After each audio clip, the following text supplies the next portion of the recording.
Bonjour à tous et bienvenue à ce nouveau webinaire So Deep Tech dans le cadre du Festival des Deep Tech de Systématique. Nous avons à partir d'aujourd'hui 3 jours de webinaires sur pas mal de sujets Deep Tech et puis aussi sur toute l'offre systématique avec l'accompagnement techno, business, RH, financement, projet, fiscalité, Europe, distribution. On va vous accompagner donc tout au long de ces 3 jours. On a déjà quasiment 1000 inscrits sur ces 3 jours de webinaire, donc merci pour votre fidélité. On va assister aujourd'hui à ce webinaire PAC IA, l'intelligence artificielle au service des PME ETI franciliennes, qui va être animé par Caroline Chopineau. Pour information, si vous voulez vous inscrire aussi pour les autres webinaires de ces 3 jours, on vous met le lien dans le chat. Sachez que juste après nous, vous aurez droit à une initiation au quantique. Si vous êtes intéressé par en savoir plus justement sur le sujet du quantique, on a beaucoup de présentations parfois assez intenses sur le quantique au sein de Systématique. Là, on s'est dit, pour tout l'ensemble de la communauté, ça serait intéressant de faire une initiation quantique, de rappeler les bases sur ce sujet. Donc à 15h, on a un webinaire là-dessus, c'est celui qui suit. Et sinon, dans les autres webinaires qui pourraient vous intéresser, demain à 17h30, on a notre webinaire Comment intégrer l'IA dans l'industrie avec Air Liquide, Thales et Diagrams Technologies qui viendront présenter leur cas d'usage et leur techno. Donc pareil, vous pouvez vous inscrire si ça vous intéresse. Mais on est là pour parler du PACIA. Juste avant de lancer, Caroline, quelques rappels pratiques. Vous avez un chat sur la droite, donc n'hésitez pas à l'utiliser pour échanger entre vous et faire des remarques. Si jamais vous avez des questions, cliquez bien sur l'onglet questions pour poser vos questions. C'est là que les intervenants regarderont pour pouvoir répondre en séance aux éventuelles questions que vous vous posez sur le PACIA et sur les développements qu'ils ont fait dans le cadre de ce programme. Voilà, je vous remercie et je cède la parole à Caroline Chopineau, directrice générale du Hub France IA. Merci Yoann, bonjour à tous. Aujourd'hui, on va vous présenter d'une part le dispositif PACA, donc, qui est un dispositif de la région Île-de-France. Et l'idée aussi, c'est de vous montrer des retours d'expérience de projets qui ont été réalisés dans le cadre de ce dispositif. Et pour ce faire, j'ai invité aujourd'hui Daniel, qui est CEO d'une start-up qui s'appelle Visionary et qui va nous présenter, après la présentation du PACA, le projet qu'il a réalisé avec Chris dans le cadre du PACA. Et ensuite, j'ai Mostafa, qui est CEO de 33 trucs, faites un petit coucou tous les 2, qui nous présentera, lui, plutôt côté PME qui a bénéficié du dispositif, le projet qui a été mis en place dans le cadre du PACIA. Donc avant de leur donner la parole, je vais vous faire une brève introduction et présentation de ce que c'est que ce dispositif, donc qui existe dans la région Île-de-France, mais aussi dans 2-3 autres régions avec une approche à peu près similaire. L'idée étant d'accompagner principalement les PME ETI dans leur passage à l'IA. Alors ce dispositif, en fait, fait partie du plan IA 2021 de la région Île-de-France qui visait à mettre en place une quinzaine de mesures pour accompagner les entreprises franciliennes dans leur passage à l'IA. Et une des premières mesures donc a été la mise en place de ce dispositif qui a été lancé officiellement fin 2019. Force est de constater que tout 2020, ça n'a pas été, très facile de lancer des projets, mais on a eu des très beaux succès à partir de fin 2020, à peu près une 70 projets financés, jusqu'à présent. Donc cette mesure, du PACIA, elle a été construite pour aider les entreprises à bien comprendre les enjeux, les risques et les bénéfices de l'intelligence artificielle. Donc ça cible principalement donc des petites structures, PME, TI, mais bon, TI qui peuvent être assez grosses, mais globalement ça aujourd'hui, on constate que ça cible quand même pas mal les petites PME ou petites ETI. Et l'idée, c'était de leur permettre d'avoir un environnement assez cadré pour lancer un premier projet d'IA et un peu démystifier aussi, la mise en place de ce projet et se dire qu'on pouvait rapidement et de façon agile, faire de l'IA au sein de ces structures. Et donc ce dispositif a été, lancé donc comme je disais fin 2019. C'était un appel, à projet, à proposition de la région Île-de-France et on a répondu à l'époque donc Hub Francia, l'IMT Terralab Business et Décision et Quantmetry, pour, proposer à la région Île-de-France de porter ce dispositif-là. Donc on a donc 2 pilotes, donc Hub Francia qui va s'occuper de toute la partie, plutôt administrative et suivi des projets du PACIA et IMT Terralab qui est, le représentant de la région pour la partie financière. On avait dès le départ des cabinets spécialisés dans le consortium, donc on a des projets qui sont réalisés par Business et Décision et Quantmetry et depuis on a fait beaucoup grossir le réseau de réalisateurs, comme on les appelle, qui sont les startups du Hub Francia et de l'IMT Terralab et qui sont aussi labellisés pour réaliser des projets pour les PME ETI.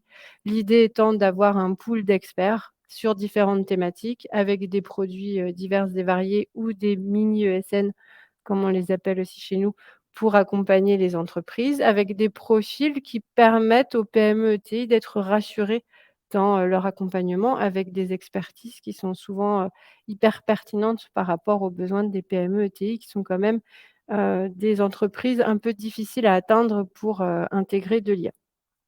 Alors ça va cibler principalement des PME ETI qui ont déjà commencé leur transformation numérique, donc qui ont forcément accès à de la donnée ou qui ont mis en place des choses qui leur permettent d'intégrer de l'IA. C'est, pas forcément des grosses équipes, donc il y a pas forcément et d'ailleurs on ne recommande pas nécessairement d'embaucher en amont des gens pour traiter ces sujets d'IA.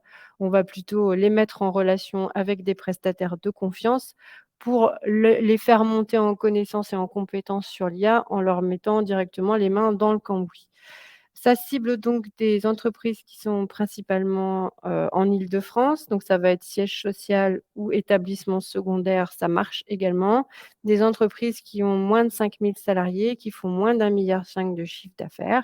Comme je disais, sur les 70 projets qu'on a financés, ça reste quand même PME, petites ETI, on n'a pas atteint ce niveau de grosses entreprises, être en bonne santé financière, ça se justifie par attestation, sur l'honneur. En gros, il faut démontrer qu'on est capable de financer une partie du projet en fonds propres. Tout ce qui est PME, TI, détenues par, des grosses structures ou détenues par des sociétés étrangères, ça devient un peu plus compliqué de se faire financer. Ça cible principalement des PME, TI autonomes ou sinon on va devoir consolider comme, l'a fait la Commission européenne sur, les projets subventionnés. Alors, comment ça marche? Donc, l'idée du PACIA, comme je disais, c'est d'accompagner des PME ETI, sur la première partie d'un projet d'IA. Sur certains projets, on arrive au bout des 3 mois, du projet PACIA, comme c'est écrit ici, à de la pré-prod ou de la mise en production. Ça, c'est valable quand, on a mis en relation une PME avec une start-up qui a un produit déjà sur étagère. Donc les 3 mois permettent d'intégrer, le produit et de former les équipes à son utilisation. Mais globalement, la cible d'un PACIA en sortie des 3 mois, c'est un MVP, pour pas dire un POC, parce qu'on n'aime pas trop le terme POC, dans le PACIA, parce que ça donne toujours l'impression que ça va finir à la poubelle. C'est vraiment un projet en pré-pilote qui pourra ensuite être mis en production, à terme par la PM. Donc c'est des projets de 3 mois, 37 000 € qui sont financés à 50 par la région. Donc la PME doit payer son prestataire 18 500 € et la région, via l'IMT Terralab, paye le prestataire 18 500 €. L'accompagnement, on fait très attention à ce qu'il soit vraiment, très proche de la PME, un suivi personnalisé. Nous, au hub, on accompagne tous les projets, donc on participe à toutes les réunions intermédiaires pour s'assurer que le projet avance bien. C'est un dispositif aujourd'hui qui est hyper, au carré. C'est très facile, de mise en place. Les dossiers sont très, très simples à monter, mais on fait hyper attention sur, l'avancée du projet et on s'assure qu'à la fin des 3 mois, tout est en ordre et que PME et réalisateurs sont arrivés au bout de ce qui était prévu et sont contents, ce qui est quand même assez important pour la région et qu'il y a du ROI qui a été identifié. Vous trouverez, donc si ça vous intéresse, quelques exemples de projets sur, le site du PACIA. Vous avez une partie qui s'appelle, Success Story sur lequel on met en ligne des fiches, A4, one pager qui décrit les différents projets qui ont été financés dans le cadre du PACIA. Alors, ils n'y sont pas tous, parce que les derniers, on n'a pas encore eu le temps de les mettre en ligne, mais aussi parce que certains projets restent quand même confidentiels. C'est souvent des projets avec du retour sur investissement qui est clé. Ça peut être stratégique et concurrentiel. Donc, certaines PME n'ont pas souhaité diffuser l'information du fait qu'elles intégraient de l'intelligence artificielle au sein de leurs services ou de leurs produits.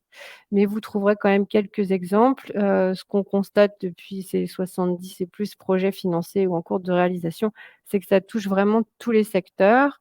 À la base, le PACIA ciblait, principalement, l'industrie manufacturing. On a finalement peu de projets qui sont sur ce secteur-là. On en a eu beaucoup, sur, des sujets plus déjà, on va dire, friands du numérique, mais on a quelques projets sur des boîtes pour qui c'est vraiment, transformateur des processus, d'entreprise. Donc voilà pour les informations sur le PACIA. Est-ce que déjà vous avez des questions, sur ce dispositif? Je regarde, non. Bravo Francia, merci. N'oubliez pas que si vous avez des questions, vous pouvez les poser directement dans l'onglet «Questions» en bas à droite de votre écran. Si vous n'avez pas de questions tout de suite sur le dispositif, vous pourrez aussi les poser à la fin, on y reviendra et je vais laisser la parole à Daniel qui va donc vous présenter, le projet qu'il a mené avec Chris et ça vous donnera un petit peu plus d'une vision très concrète de ce qu'on est capable de faire sur ces 3 mois du PACIA. Daniel, c'est à toi. Totalement. Mais bonjour à tous. Donc Daniel Blangineau, je suis cofondateur et CEO de Visionary. Et je vais effectivement vous présenter le projet qu'on a réalisé avec Chris, plus spécifiquement Codir, c'est-à-dire l'usine qui aujourd'hui fabrique tous les verres produits et vendus par Chris. Petite introduction d'abord sur notre société Visionary. Donc Visionary, on automatise le contrôle qualité dans les usines. On est éditeur de logiciels spécialisé en intelligence artificielle et notre objectif va être d'automatiser, via de l'analyse d'image, les inspections visuelles dans le milieu manufacturier. Donc aujourd'hui, on est une équipe de 12 personnes. On a réalisé une levée de fonds, nous, en 2021. Et aujourd'hui, notre équipe, elle est structurée en différents pôles. Un pôle dédié aux opérations, au déploiement de nos solutions dans les usines. Un pôle dédié à l'intelligence artificielle. On fait de la recherche dessus. On a des chercheurs, des ingénieurs R&D qui développent des nouvelles briques.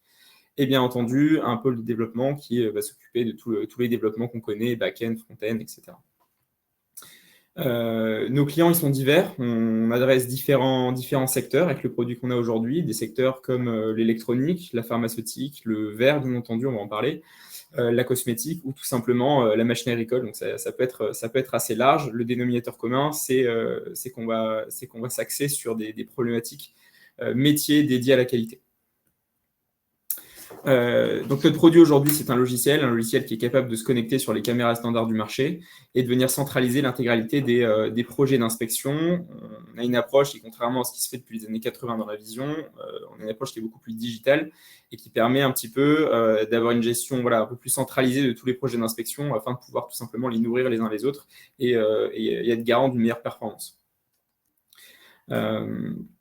Pour passer rapidement sur le produit, donc c'est une plateforme SaaS à gauche, donc qui permet notamment, donc Visionary Lab, qui permet de créer des applications d'inspection, d'entraîner un modèle d'IA, de pouvoir le tester sur des données brutes issues de la production, ce qui permet souvent de dérisquer des projets et de tester très rapidement.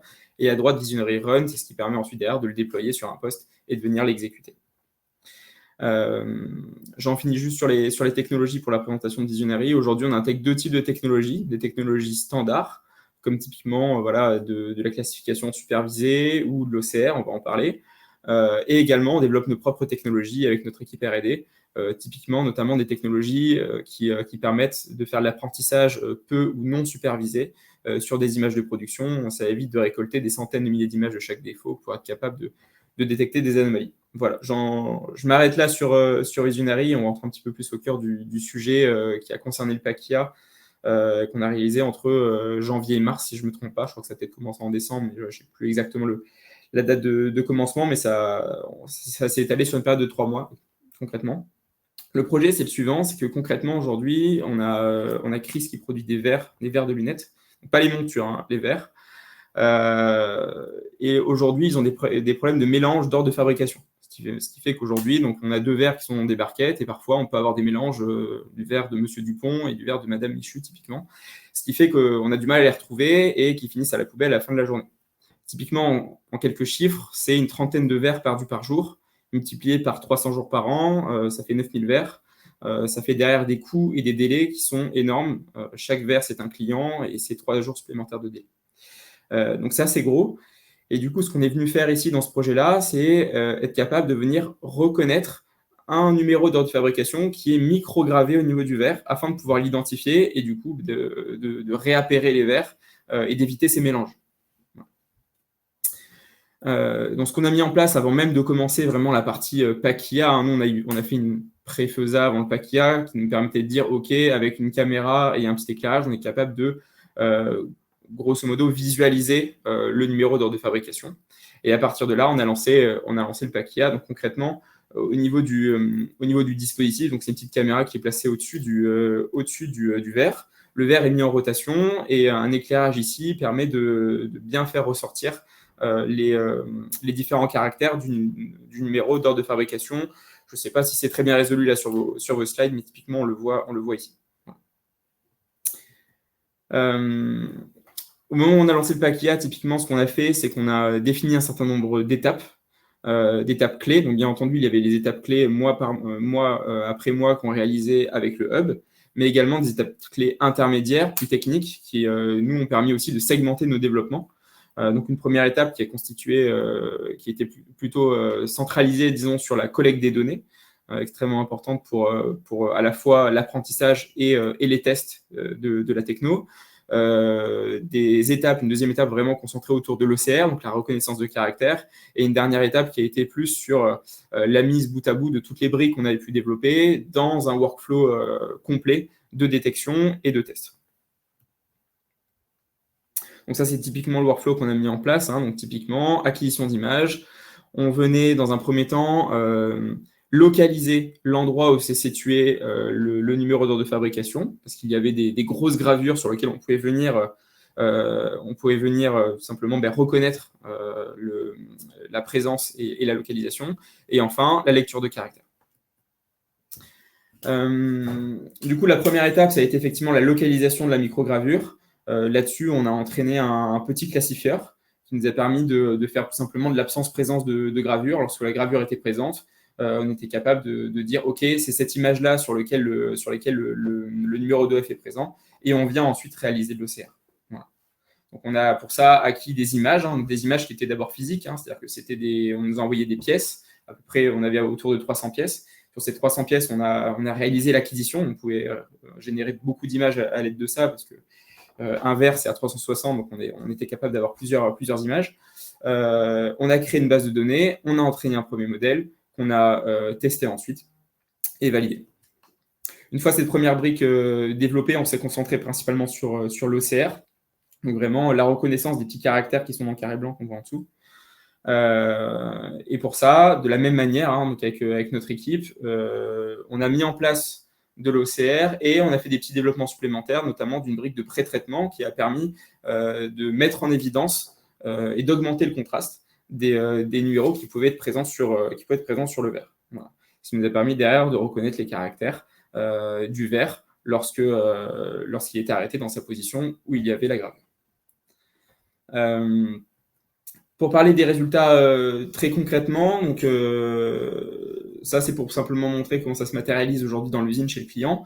Donc c'est tout simplement une petite box avec la caméra dans la configuration que j'ai exposée tout à l'heure et un écran qui permet de visualiser, notamment pour un opérateur, si on a détecté un numéro et quel numéro on a détecté. Ça va se matérialiser comme ça au niveau de l'écran. Donc, on va avoir un carré vert qui va indiquer que vert, donc on a bien détecté un numéro, on l'a bien reconnu, et on voit en bas à gauche le numéro qui a été reconnu, ce qui permet à l'opérateur du coup de concrètement identifier la suite de caractères associée au numéro d'ordre de fabrication. Et par conséquent, de comparer cet ordre de fabrication à l'autre vert qu'il peut avoir et ainsi les réassocier. Donc, il a lui de son côté, il a son petit ERP, il peut taper le numéro d'ordre de fabrication, voir où sont où sont situés les verres dans le circuit, il récupère les verres et il les réassocie grâce au dispositif. Ça, c'est une petite vidéo de démonstration. Je ne vais peut-être pas la lancer parce qu'on n'a pas énormément de temps, mais ça montre un petit peu les différentes étapes.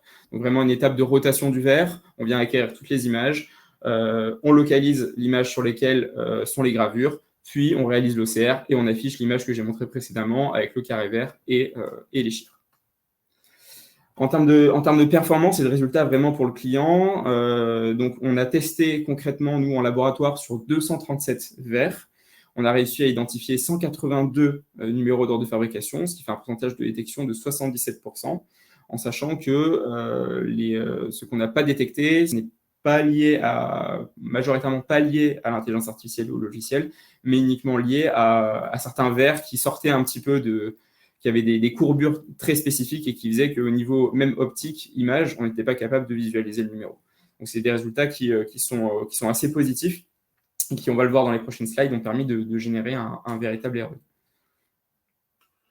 Donc là, c'est un petit peu les KPI, si je reprends toujours sur le fil rouge technique, des différentes étapes qu'on avait draftées en début de projet. Donc, les premières étapes qui consistaient à venir faire la localisation. On avait quasiment 100% de précision sur l'absence-présence.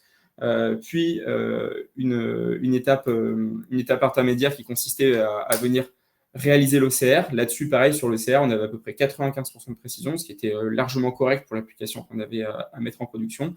Et enfin, un dernier KPI qui était vraiment lié au temps d'inspection. Alors là-dessus, nous, on n'était pas très limité, mais c'était quand même important de le maîtriser. Il ne fallait pas que ça dure non plus 10 minutes. Donc aujourd'hui, on met une vingtaine de secondes à analyser un verre, parce qu'on prend vraiment beaucoup d'images pour avoir un contraste qui est suffisant, au moins sur l'une d'elles. Et on était à 23 secondes, donc la perf minimum que demandait le client était inférieure à 60 secondes, donc on était complètement là-dedans. Voilà. Et ces KPI ont été très importants à définir, on les a définis quasiment dès le début du projet, afin que justement le client puisse être en accord avec ces KPI, que finalement tous les parties prenantes du projet puissent se rassembler à la fin de projet et se dire « Ok, si ces KPI sont atteintes, vraiment, derrière, c'est générateur de valeur. » Donc, on en vient du coup au dernier point, vraiment l'intérêt du dispositif Pakia. Donc, aujourd'hui, la solution qui était mise en place la solution qui était mise en place avant était assez longue, assez complexe. Donc, ils essayaient de réappairer les verres et ça ne fonctionnait pas tout le temps. Dans 120% des cas, ils arrivaient à faire quelque chose. Là, notre intelligence artificielle, via la technologie qu'on a mise en œuvre, a permis d'identifier les ordres de fabrication sur une large majorité de verres.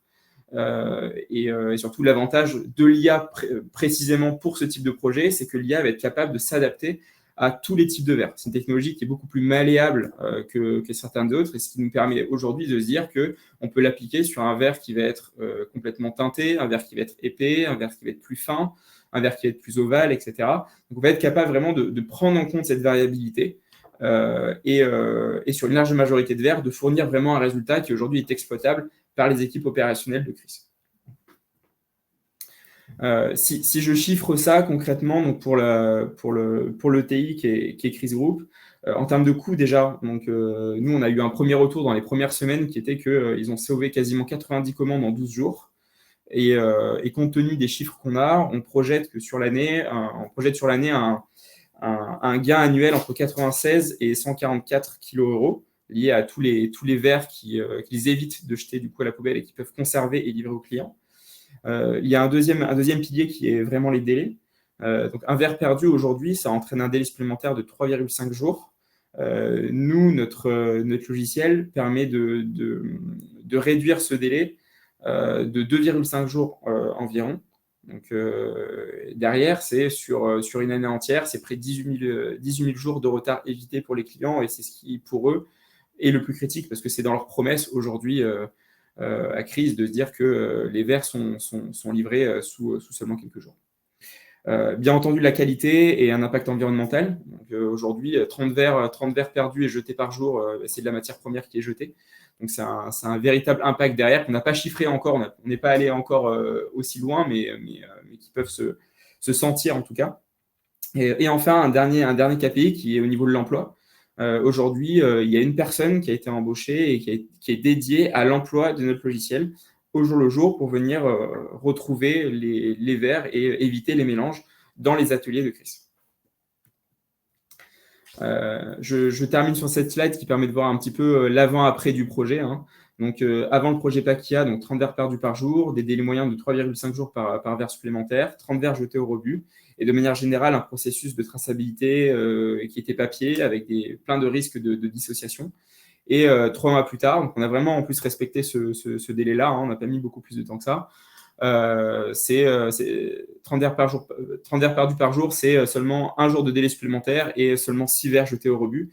Et de manière générale, ils ont carrément obtenu aujourd'hui l'accord de venir graver l'intégralité des verres pour intégrer notre solution à leur processus interne d'identification et de traçabilité de l'intégralité de leurs verres. Voilà, donc l'impact est, je pense, assez concret.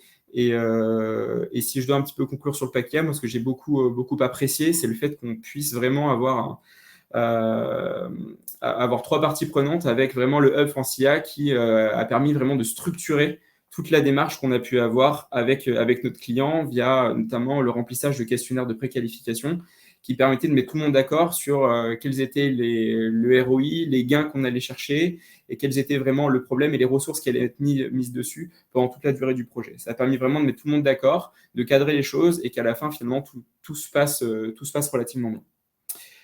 Voilà, j'ai fini là-dessus. Si vous avez des questions, n'hésitez surtout pas, avec plaisir.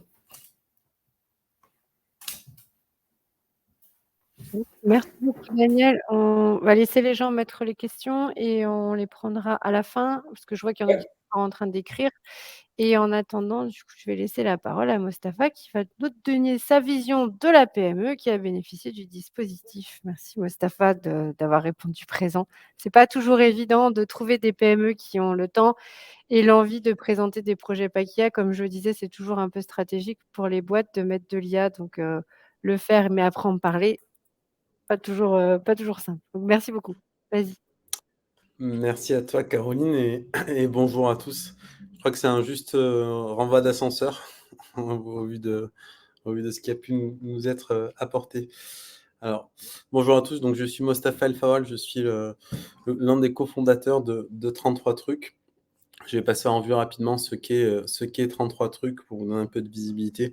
Et j'ai repris un peu le même modèle de déroulé que Daniel, mais du coup, effectivement, avec la vision plutôt PME et bénéficiaire de ce pack IA qui, sans ne rien spoiler de la suite, nous a quand même permis d'onboarder, de mettre un pied très vite sur ces sujets d'intelligence artificielle et surtout d'améliorer notre produit. Alors 33 trucs, qu'est-ce que c'est ? C'est une plateforme SaaS, c'est une application collaborative qui va permettre d'améliorer l'expérience collaborateur grâce au partage de savoir entre collègues. Donc on est dans cette catégorie qu'on appelle la share tech, avec une finalité pour nous, un positionnement, une proposition de valeur qui vise l'engagement des collaborateurs grâce au social learning. Donc concrètement, ce qu'on va permettre avec 33 trucs, c'est finalement de reproduire des codes d'usage d'applications grand public, d'amener ces codes-là dans le monde de l'entreprise pour justement stimuler les échanges, stimuler le partage, l'engagement et la performance d'une entreprise.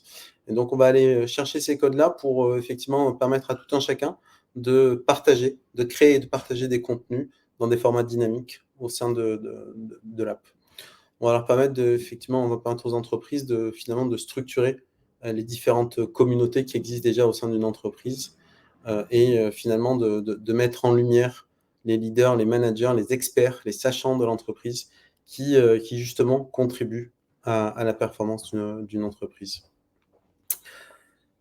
Pourquoi je vous raconte tout ça ? C'est que l'un de nos vrais enjeux autour de 33 trucs, ça a été de développer finalement l'expérience des utilisateurs finaux, donc les salariés, et notamment leur expérience sur l'accès au contenu créé par leurs collègues. Et donc, créer cette expérience-là, c'est un inducteur assez fort.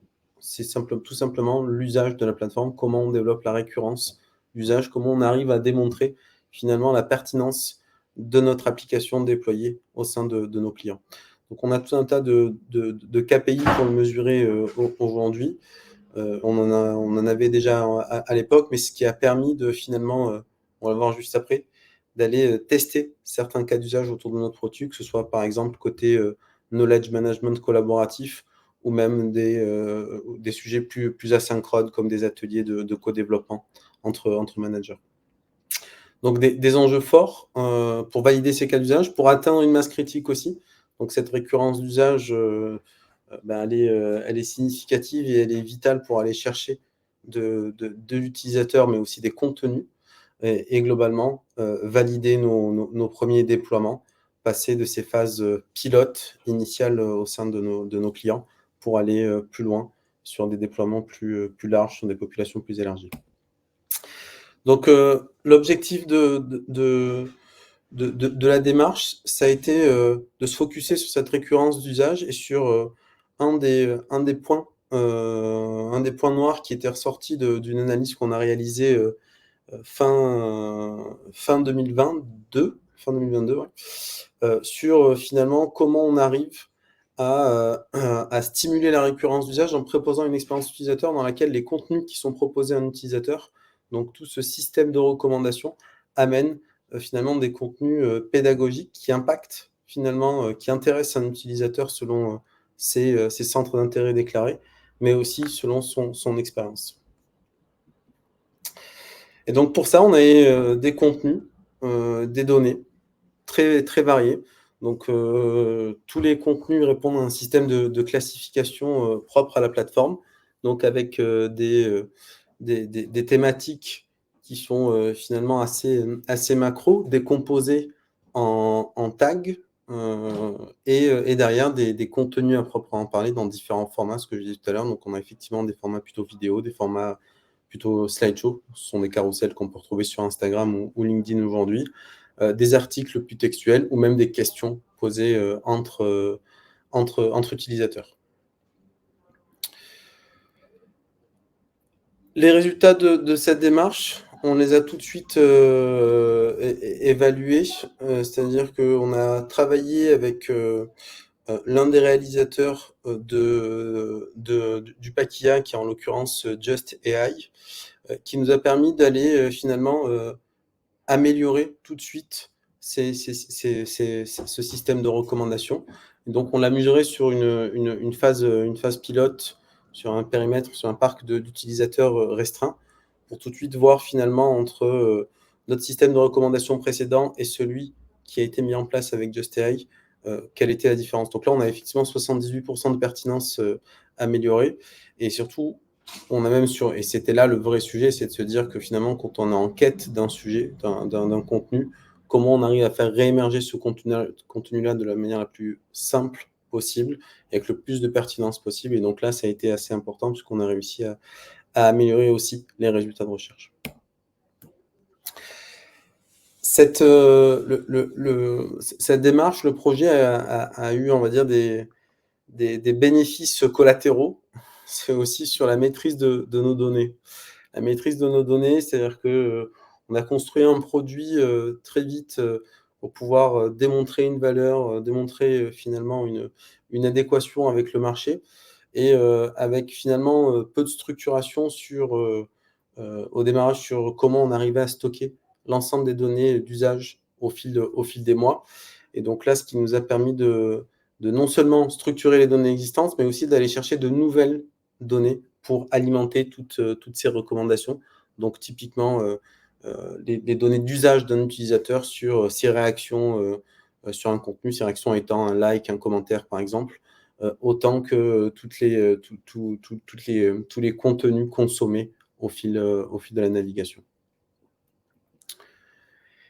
On a aussi retravaillé justement notre architecture technique derrière pour pouvoir aller avoir un modèle d'IA qui est déployable le plus rapidement possible sur différents environnements. On a travaillé sur la scalabilité aussi de notre plateforme en termes d'infrastructure pour pouvoir tout de suite aller chercher du volume additionnel auprès de certains clients et étendre de manière maîtrisée et surtout contrôler la version, on va dire, améliorée de notre système de recommandation. Derrière, tout ça a amené de jolis sujets, puisque, globalement, si je reboucle avec ce que je disais au démarrage, c'est qu'on on est allé chercher de nouveaux cas d'usage, éprouver des cas d'usage par de la donnée utilisateur et de la récolter,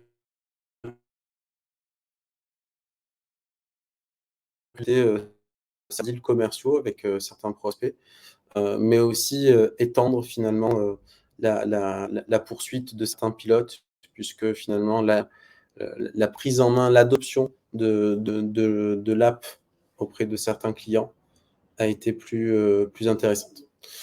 On a intégré aussi une ressource, de notre côté, pour s'occuper de ces sujets data et finalement en faire un sujet, core dans l'équipe tech qui va, par la suite contribuer à améliorer justement, à nourrir notre roadmap avec ces points data.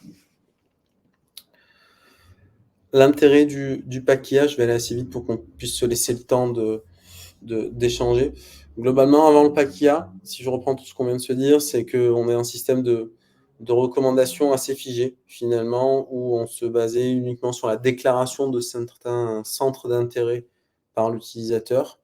On avait ces centres d'intérêt, ce sont les fameuses thématiques dont je vous ai parlé tout à l'heure, qui étaient plutôt figées et finalement avec une compréhension variable. Là, ce qu'on a réussi à amener, finalement, c'est une analyse plus fine, plus évolutive de chaque utilisateur, de chaque consommation de contenu utilisateur, pour pouvoir aller finalement aboutir à des règles qui permettent de consommer, de pousser, de recommander du contenu plus précisément. Si je synthétise le PACIA, ce que ça représentait pour nous globalement, un partage du risque d'expérience, c'est assez fort en tant qu'entrepreneur pour le coup là-dessus, c'est ce qu'on se dit souvent, c'est finalement quand on a des opportunités d'aller explorer de nouveaux domaines techniques, mais qui sont aussi des nouveaux domaines produits et business pour nous derrière, il y a cet effet d'apprentissage et là pour le coup, on a eu le soutien du PACIA qui nous a permis de franchir plus facilement ce cap-là. Le cadrage, Daniel en parlait tout à l'heure, côté réalisateur, mais c'est aussi valable côté bénéficiaire, le fait de poser finalement les enjeux, les objectifs et tout simplement cadrer avec tous ces points de suivi avec Caroline et le reste de l'équipe, ça nous a vraiment guidé sur un planning et finalement assisté même dans le pilotage du prestataire qui est le réalisateur qu'on avait en face. La mise en œuvre, ça c'est on reste, on est considéré comme PME, on reste une start-up et donc on a besoin de vélocité là-dessus et de se dire que ces sujets-là nous ont permis d'aller tester tout de suite un nouveau modèle, proposer ce nouveau modèle-là, trouver des clés d'amélioration très vite avec certains de nos clients. J'en ai terminé. N'hésitez pas si vous avez des questions me concernant tout ce qu'on vient de se dire. Caroline, tu as micro coupé. Je ne sais pas si je vois tes lèvres très bouger. bien. Oui, tu vois mes lèvres bouger. C'est bon là, ça remarche? Ouais, OK. J'étais Yes, double yes. mute apparemment, donc je disais merci, Mustapha et merci Daniel. On va pouvoir passer aux questions.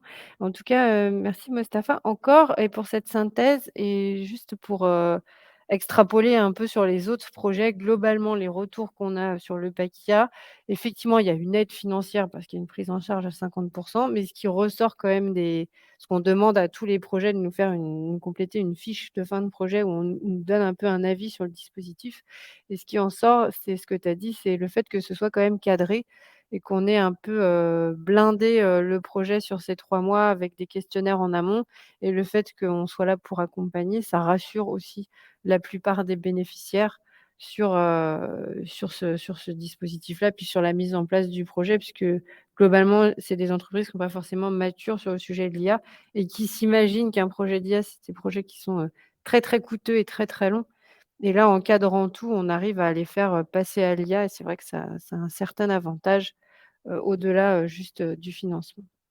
Alors je vais prendre les questions et Yoann, si jamais, tu penses que ça c'est le moment de faire la conclusion, n'hésite pas à monter sur scène si on parle trop. Alors il y avait des questions de Thomas au tout début sur, les API et l'IA et est-ce que le pack IA concerne aussi les API connexes et est-ce qu'on prend bien toute la chaîne de valeur du projet? Et je pense que Mustapha a répondu un peu à la question en fait par, en fait, les effets un peu collatéraux d'un PACIA, c'est-à-dire que le PACIA, il finance principalement le, le fait de créer cette brique d'IA, si on peut dire, qui va transformer des process ou être intégrée dans des produits. Mais ce qu'on dit toujours, nous, quand on accompagne, les binômes, c'est, OK, on fait un projet d'IA, mais on n'est pas là pour livrer un code, Python, dans un notebook Jupyter et puis laisser, la PME se débrouiller. Donc en fait, c'est vraiment de prendre le projet d'IA dans son ensemble en se disant: «Quelles sont les contraintes clients et où est-ce que ça sera mis en prod à terme?» et donc de vraiment se poser la question des autres API ou des solutions qui sont déjà en place chez le client ou dans ses processus métiers et comment ça va s'intégrer pour que ça puisse passer en production. Vraiment la démarche du pack IaaS, comme je disais au début, c'est pas de faire un POC et de mettre ça dans un tiroir pour tester quelque chose. On n'est pas là pour faire de la R&D. On est là pour faire, même si effectivement des fois il y a un peu de R&D parce que le réalisateur aussi, il est là pour, monter aussi en compétence sur son produit ou les services qu'il propose. Mais vraiment à la fin, on veut quelque chose qui serait passable en production et ça veut dire se préoccuper de l'environnement, technique du client et de tout ce qui sera nécessaire à une mise en production. Ensuite, qu'est-ce que j'avais d'autre comme question? Donc ça, j'ai répondu. Thomas qui demandait aussi sur les vers qui ne sont pas reconnus, est-ce que la techno est apprenante après le contrôle opéré par les humains? Donc ça, c'est une question pour Daniel. Ouais. Alors, sur les vers qui ne sont pas reconnus, l'enjeu, c'est pour la quasi-majorité d'entre eux, ce n'est pas un problème d'IA, c'est vraiment un problème optique. Donc, elle pourrait être apprenante, mais elle ne l'est pas. Voilà.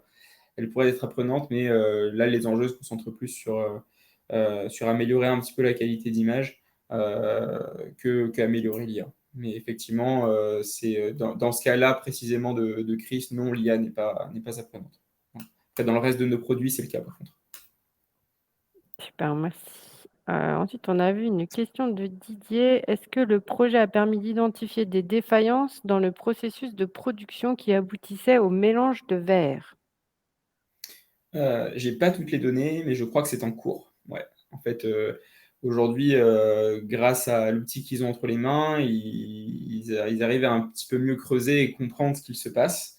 Et ils doivent revenir vers moi justement avec un peu un rapport un peu plus détaillé sur ce que ça leur a permis de faire là-dessus. Donc j'ai pas encore tous les détails, mais je sais que ça leur permet de creuser. Voilà.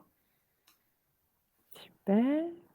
Ensuite, Je précise juste que la ouais, solution est vas-y. en production depuis seulement voilà, 1 ou 2 mois seulement. Donc, Oui, ça fait pas et là, très ils sont longtemps que tu as fini le en phase projet, de donc déménagement en plus. Donc voilà, c'est une phase où ils collectent pas mal de données, dessus. Et, bah, de toute façon, sur la plupart des paquets, c'est pas magique non plus, hein. À la fin, il faut laisser un peu le temps aussi, à la solution de vivre et puis de pouvoir, la faire évoluer au fil du temps.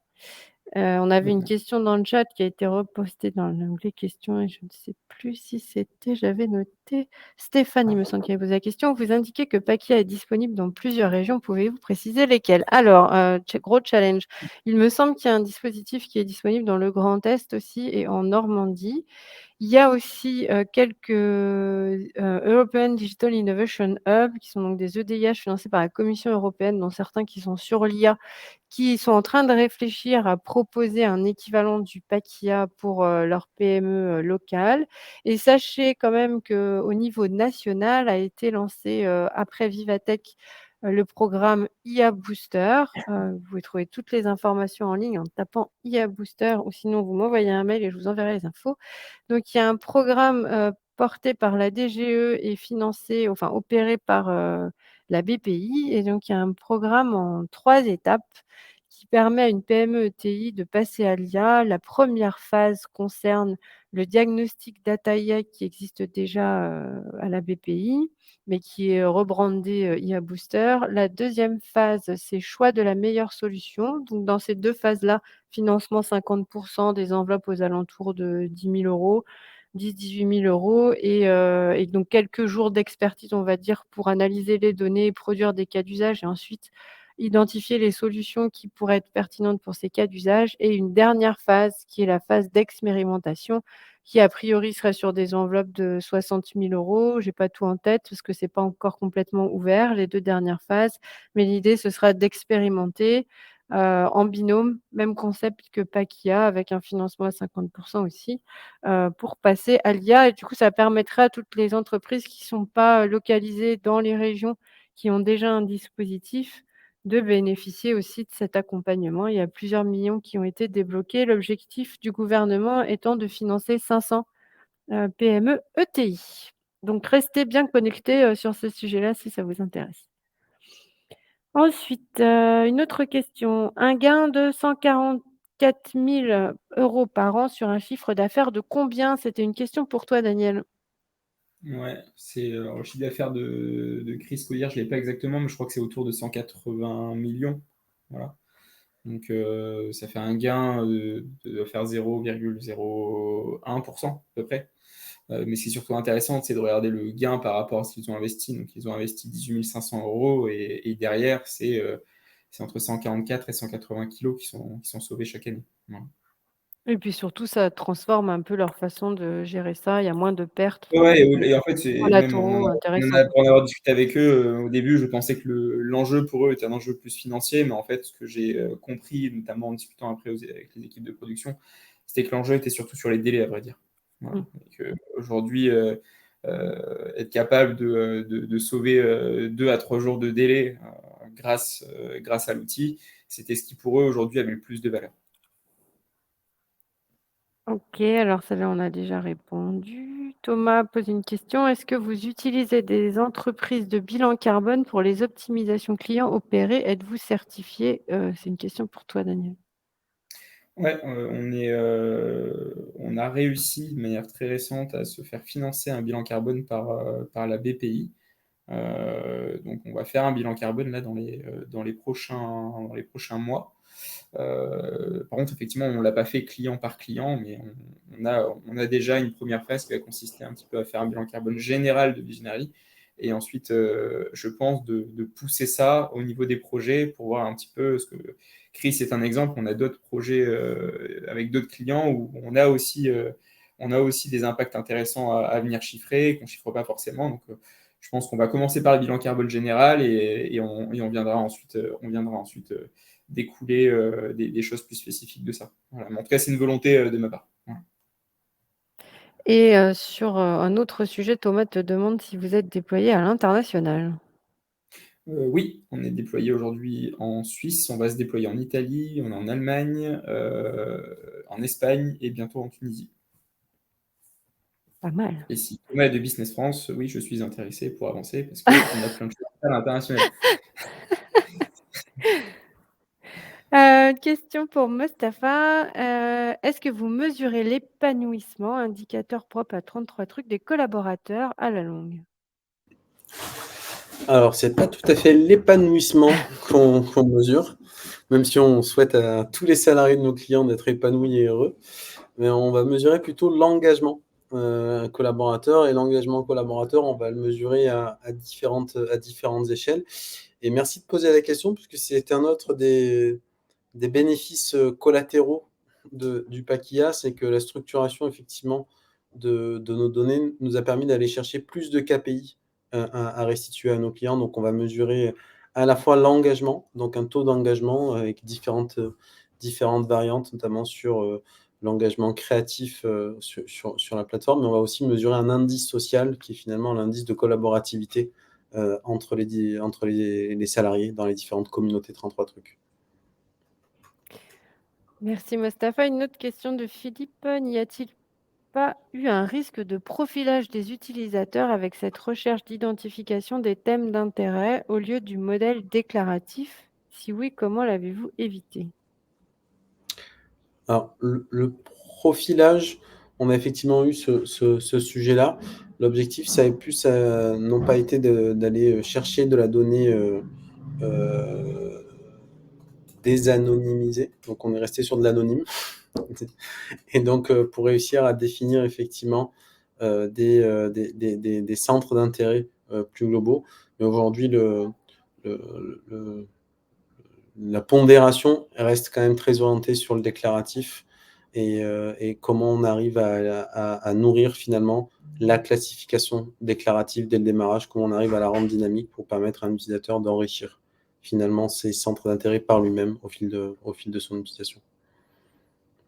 Du coup, Philippe rebondit et dit: «Et vous pensez que cet indice social mesuré est une bonne chose?» Oui, oui, parce que finalement, faut voir le contexte, dans lequel on s'inscrit dans un contexte à la fois des nouvelles organisations de travail où on est, plutôt au même endroit, au même moment autour de la machine à café et où finalement on peut avoir des choses à partager quand on est, en télétravail ou au bureau. Et globalement, et ça a été l'un des gros apprentissages, c'est que finalement, cet indice social sert aussi à mesurer le décloisonnement de l'entreprise, et comment on arrive à connecter des sites différents au sein d'une entreprise. Ça peut être des sites, des bureaux marseillais versus des bureaux parisiens, mais aussi des agences, des boutiques dans le cadre d'un réseau retail, et cetera, et cetera. Alors, je prends une dernière question de Thomas et après je laisserai Johan conclure. Et juste, Encore pour excuse-moi oui, Caroline, vas-y. je viens juste de peut-être de comprendre une nuance à la question de Oui, Philippe. vas-y. L'indice social n'est pas propre à chaque utilisateur, donc ce n'est pas une note qu'on va donner à Oui, un c'est pas un utilisateur, score, d'accord? social, on n'est C'est pas en Chine, c'est hein? ça, c'est un indice social qui est donné à toute une population salariée au sein d'une entreprise. Ben, tu fais bien de préciser. Ouais, Heu, oui, oui. oui, Non, on finissait dans Black pas Mirror là. d'ambiguïté là-dessus, ouais, c'est ça. Ouais, ouais, oui. Donc Thomas te posait une dernière question. Est-ce que vous visualisez les contenus formation d'expertise pro et les attachements affectifs émotionnels des contenus?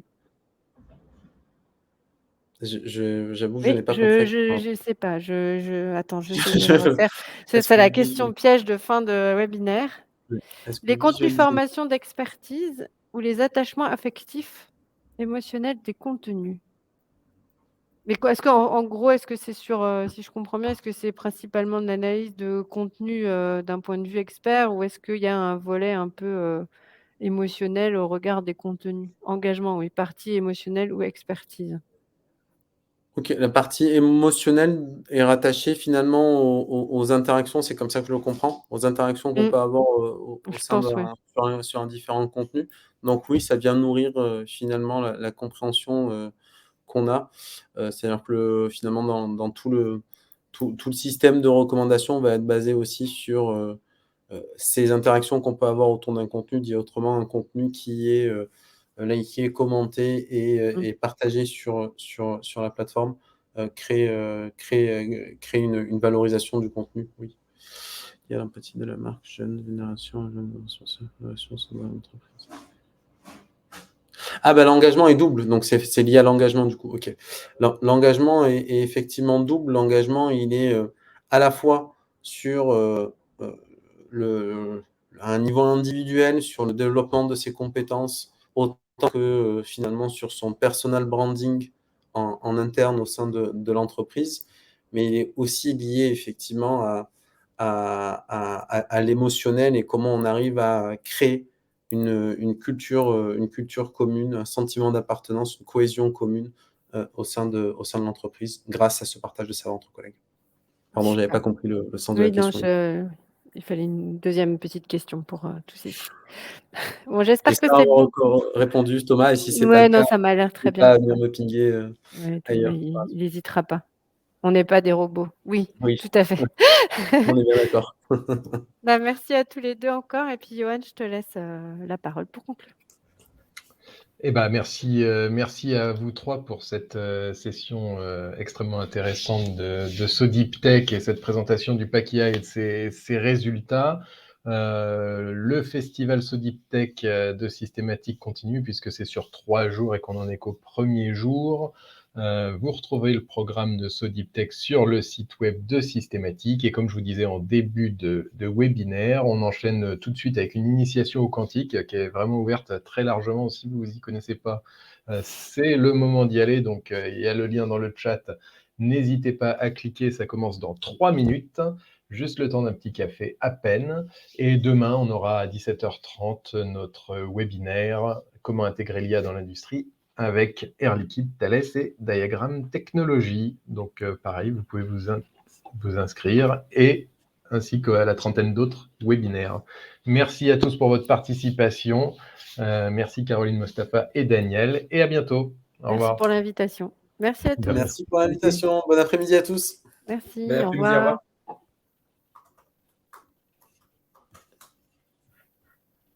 Il faut absolument d'accord.